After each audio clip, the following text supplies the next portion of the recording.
ഓം നമോ ഭഗവതേ വാസുദേവായ. കൃഷ്ണ ഭഗവാനെ ഗുരുവായൂരപ്പ.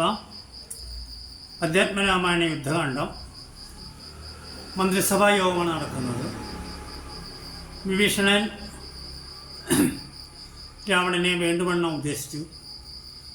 അപ്പോൾ രാവണൻ ഭീഷണനോട് പറയുകയാണ്, നീ എൻ്റെ സഹോദരനായതുകൊണ്ട് ഞാനിപ്പോൾ നിന്നെ കൊല്ലുന്നില്ല. വേഗം തന്നെ നീ പോയി രാമനെ ശരണം പ്രാപിച്ചോളൂ. പോയില്ല എന്നുണ്ടെങ്കിൽ ഞാൻ എൻ്റെ വാളുകൊണ്ട് നിന്നെ ഞാൻ കൊല്ലും എന്ന് ഉറക്കെ പറഞ്ഞപ്പോൾ ഭീഷണൻ ചിന്തിക്കുകയാണ്, ആശരവംശവിനാശം വരും മുമ്പേ ദാശരഥിയെ ശരണംഗതോസ്മി. ഞാൻ രാവണനോട് പറയുകയാണ്, ഈ രാക്ഷസവംശം മുഴുവൻ നശിച്ചു പോകുന്നതിന് മുമ്പേ ഞാൻ ശ്രീരാമചന്ദ്ര പ്രഭുവിനെ ശരണം പ്രാപിക്കുകയാണ്. അങ്ങനെ ഭീഷ്ണൻ ശ്രീരാമസന്നിധിയിലേക്കാണ് വരുന്നത്. നേരത്തെ പറഞ്ഞല്ലോ, ഭീഷ്ണൻ ബ്രഹ്മാവിനെയൊക്കെ തപസ് ചെയ്ത് ഒരുപാട് വരങ്ങൾ വാങ്ങിയിട്ടുണ്ടെന്ന്. അതനുസരിച്ച് ആകാശസഞ്ചാരി, ഗഗനസഞ്ചാരിയാണ്. ഒരു സ്വയമായിട്ട് അദ്ദേഹത്തിന് ആകാശത്തിലൂടെ സഞ്ചരിക്കാനുള്ള കഴിവുണ്ട്. അങ്ങനെ ആകാശത്തിലൂടെ സഞ്ചരിച്ച് ശ്രീരാമചന്ദ്ര പ്രഭു ഇപ്പോൾ സമുദ്രതീരത്താണ് തമ്പടിച്ചിട്ടുള്ളത്.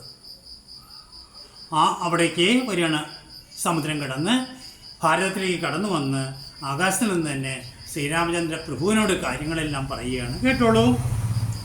രാവണൻ നിയോഗേന ഭീഷണൻ ദേവദേവേശപദാപ്ത സേവാർത്ഥമായി ശോകം വിനാ നാലമാത്യന്മാരുള്ള ആകാശമാർഗമിച്ചാനുദിതം ശ്രീരാമദേവതൻ മുമ്പേ നേരെ മുകളിൽ നിന്ന് ഉച്ചൈസ്തരവൻ ഉറക്കെ വിളിച്ചു ഇങ്ങനെ ഭഗവാനെ സ്തുതിക്കുകയാണ്.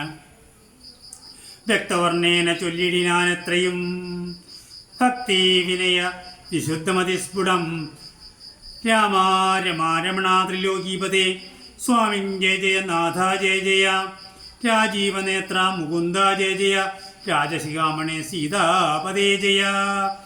രാവണൻ തന്നെ സോദരൻ ഞാൻ തവ സേവാർത്ഥമായി വിടകൊണ്ടേൻ ദയാനിധേ.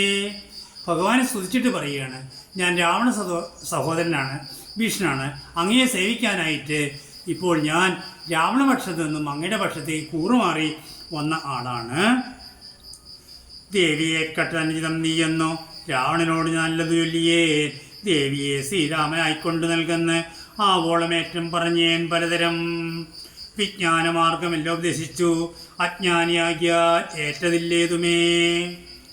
ഞാൻ ചക്രവർത്തിയായ രാവണനോട് എല്ലാ കാര്യങ്ങളും പറഞ്ഞു. പക്ഷേ അദ്ദേഹത്തിന് ഒന്നും തന്നെ അനുസരിക്കാനുള്ള കോപം മാത്രമാണ് ഉണ്ടായത്. അതുകൊണ്ട് എന്നെ തള്ളി പറഞ്ഞു. എന്നോട് എവിടേക്ക് വേണമെങ്കിലും പൊക്കോളാൻ പറഞ്ഞു.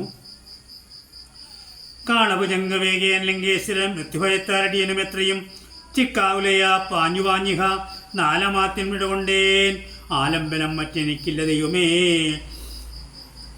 ഭഗവാനെ, എനിക്ക് അങ്ങല്ലാതെ വേറൊരു ശരണമില്ല എന്ന് പറഞ്ഞപ്പോൾ ഭഗവാൻ ശ്രീരാമചന്ദ്ര പ്രഭു, അദ്ദേഹത്തിന് കാര്യങ്ങളെല്ലാം അറിയാം, വിഷ്ണുവിൻ്റെ അംശമാണല്ലോ. പക്ഷേ അദ്ദേഹം തൻ്റെ എല്ലാവരോടും സുഗ്രീവൻ, ഹനുമാൻ സ്വാമി തുടങ്ങിയ എല്ലാവരോടും ആലോചിച്ചിട്ടാണ് കാര്യങ്ങൾ നിശ്ചയിക്കാൻ പോകുന്നത്. ഓം നമോ ഭഗവതേ വാസുദേവായ. കൃഷ്ണ ഭഗവാനെ ഗുരുവായൂരപ്പ.